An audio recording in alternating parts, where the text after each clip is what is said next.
Hello বন্ধুরা, creative ক্লাসরুমে তোমাদের সবাইকে স্বাগতম। ইতিমধ্যে তোমরা ষান্মাসিক সামষ্টিক মূল্যায়ন 2024 এর প্রশ্নপত্রগুলো পেয়েছো।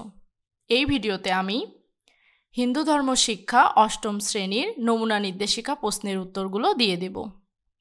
তাহলে চলো সময় নষ্ট না করে উত্তরগুলো দেখে নেওয়া যাক। কাজ 1 এর সমাধান নিচে দেওয়া হলো। এখানে বলা হয়েছে গীতার আলোকে মতামত দিই। কাজটি এককভাবে করতে হবে। কাজটির সমাধান হলো, গীতায় উল্লেখিত অনেক শিক্ষার মধ্যে একটি গুরুত্বপূর্ণ শিক্ষা হলো নিঃস্বার্থ সেবা ও পরার্থপরতা।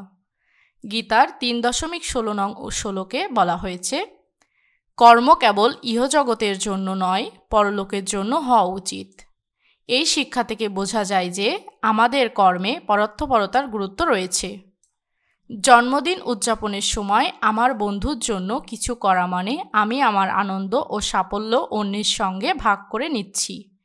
এতে বন্ধুত্ব আরও দৃঢ় হয় এবং সবার মাঝে সুখ ও আনন্দ ছড়িয়ে পড়ে। এভাবে তোমরা 1 নম্বর কাজের সমাধানটি লিখে ফেলতে পারো। এরপরে রয়েছে কাজ 2, ধর্মগ্রন্থের নির্দেশনা মেনে চলি। কাজটি দলগতভাবে করতে হবে। সমাধান, গীতার শিক্ষা অনুসারে জন্মদিন উদযাপনে বন্ধুকে খুশি করতে পারা একটি মহৎ কাজ। আমরা বন্ধুদের সঙ্গে মিলে কারো জন্মদিন উদযাপন করার সময় বিভিন্ন জনকল্যাণমূলক কাজ করতে পারি, যেমন বন্ধুর জন্মদিনে স্কুলে বা কোনো সেবামূলক কাজে অংশ নেওয়া, বিশেষ উপহার কিনে দেওয়া, গরিব ও অসহায় মানুষদের জন্য কিছু করা, যেমন তাদেরকে খাদ্য বা বস্ত্র প্রদান করা। এভাবে আমরা প্রশ্নের সমাধানটি করতে পারি। এরপরে চলে আসি কাজ 3-এ, নৈতিকভাবে দৃঢ় হই। এই কাজটি এককভাবে করতে হবে। কাজটির সমাধান হলো, এই গল্পে আমরা যে নৈতিক গুণাবলী দেখতে পাচ্ছি তা হলো পরার্থপরতা, নিজের আনন্দ সাফল্য অন্যের সঙ্গে ভাগ করে নেওয়া, বা যা গীতার আলোকে একটি মহৎ গুণ। সহানুভূতি, বন্ধুর আনন্দকে নিজের আনন্দ মনে করা এবং নিজের আনন্দগুলো বন্ধুদের সঙ্গে ভাগ করে নেওয়া। নম্রতা, নিজের চাওয়ার থেকে সরে এসে অন্যের জন্য কিছু করতে চাওয়া।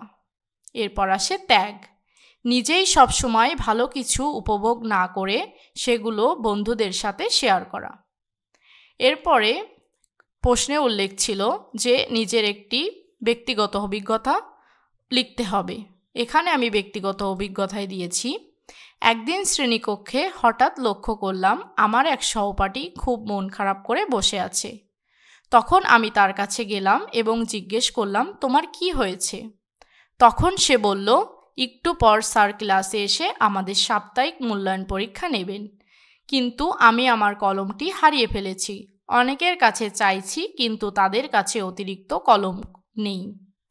আমি কিভাবে পরীক্ষাটি দিব আমি বুঝতে পারছি না। এই জন্য আমার খুব মন খারাপ হচ্ছে। তখন আমার কাছে থাকা একটা অতিরিক্ত কলম তাকে দিলাম। সে কলমটি পেয়ে খুবই খুশি হলো এবং তার পরীক্ষাটি সম্পন্ন করলো। আমি মনে করি গীতার শিক্ষা অনুসারে সবারই উচিত নিজের সম্পদ অন্যের সাথে ভাগাভাগি করা এবং সবাইকে খুশি রাখার চেষ্টা করা। তোমরা তোমাদের অভিজ্ঞতার আলোকে এখানে প্রশ্নটির উত্তর করবে। এরপরে চলে যাই কাজ 4-এ, ধর্মীয় বিধিবিধান সম্পর্কে জানি। এই কাজটি দলগতভাবে করতে হবে। সমাধান, দলগতভাবে আলোচনা করে কিছু সামাজিক ও ধর্মীয় উৎসব অনুষ্ঠানের রীতিনীতির তালিকা করা হলো।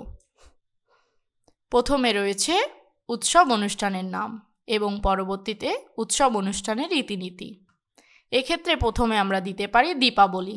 দীপাবলিতে আমরা যে কাজগুলো করে থাকি, যেমন প্রদীপ জ্বালানো, আতশবাজি ফাটানো, মিষ্টি বিতরণ ইত্যাদি। এরপরে রয়েছে রাখি বন্ধন। রাখি বন্ধনের কাজে রাখি বাঁধা, মিষ্টি খাওয়া, উপহার দেওয়া ইত্যাদি কাজ করা হয়। এরপর জন্মদিন। জন্মদিনে পায়েস খাওয়া, কেক কাটা, নিমন্ত্রিতদের আপ্যায়ন ইত্যাদি কাজের মাধ্যমে সম্পন্ন করা হয়। এরপরে আসে দুর্গাপূজা। দুর্গাপূজায় নতুন জামা কেনা, ঘুরে বেড়ানো, বিভিন্ন রকম খাবার খাওয়ার মাধ্যমে উদযাপন করা হয়। এভাবে তোমরা নমুনা ছকটি পূরণ করবে।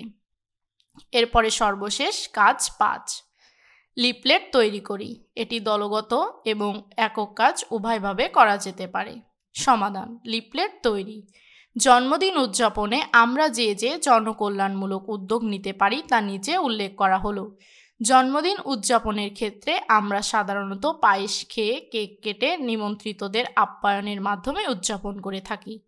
জন্মদিন উপলক্ষে আমরা নিচের জনকল্যাণমূলক কাজগুলো করতে পারি, যেমন গরিব ও অসহায় শিশুদের খাবার বিতরণ অথবা বস্ত্র বিতরণ, স্বাস্থ্য শিবির আয়োজন, বৃক্ষরোপণ, রক্তদান কর্মসূচি, বৃদ্ধাশ্রম বা অনাথ আশ্রমে গিয়ে সেবা প্রদান।